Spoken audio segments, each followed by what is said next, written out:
So, you know, you're getting this very different Taliban from 20 years ago. They appear more sophisticated.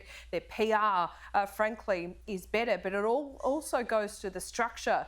Whether the Taliban leaders that we see doing media conference from the presidential palace actually have control of their fighters on the ground is two totally different things. I think what is quite instructive about the Taliban were these extraordinary pictures. Even the leadership, once they got into the presidential palace, they discovered the presidential gym, Michael, and it's like they'd never seen this kind of equipment before. So whilst we do see a better level of sophistication than 20 years ago, it's still not evolved all that much, has it?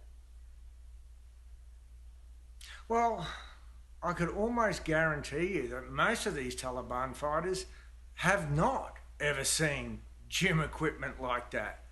I mean, you've got to understand who these foot soldiers are. They come from the most hard-scrabble, remote, impoverished places you can imagine. You know, desperate villages. And for them, fighting has been a way out.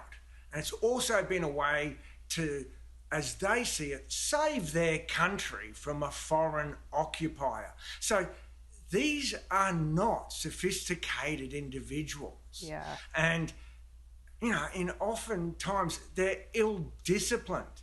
But the Taliban itself does have a very robust national command and control structure. But as with everything in Afghanistan, what happens next for the Taliban rule is going to be decided valley by valley, district by district. We're already hearing in one city the Taliban are allowing girls to go back to school, but in another city they're not.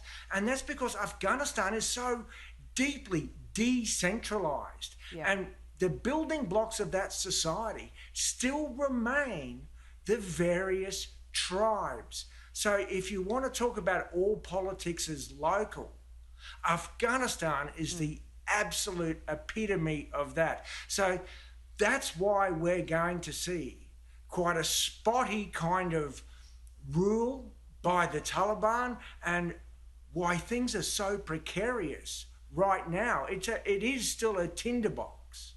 It certainly is, Michael. We've got pictures of you in Afghanistan many years ago. You spent a lot of time in Iraq, as we know. You know the Taliban so well. Do you believe that it is a changed Taliban? Well, look, I've met with the Taliban many, many times. I lived among them. I dressed as they did. I ate with them. I visited them in their homes. I went with them in their gun trucks. So look, as some of the Afghans I know who are negotiating with the Taliban today are telling me, look, the Taliban are still the Taliban, but it's Afghanistan that's changed over the 20 years since they last ruled. And the Taliban strategists, the Taliban policymakers, if we can call them that, they're aware of this. Or as one of the Afghans negotiating with them described it, the Technocrat Taliban are aware of these changes. But it's these people from the villages with all their old beliefs. They can't just take their beliefs off like a coat. So there is real tension within the Taliban itself about what kind of Taliban regime the Taliban want. And it's going to be vital to see how that tension within the Taliban plays out.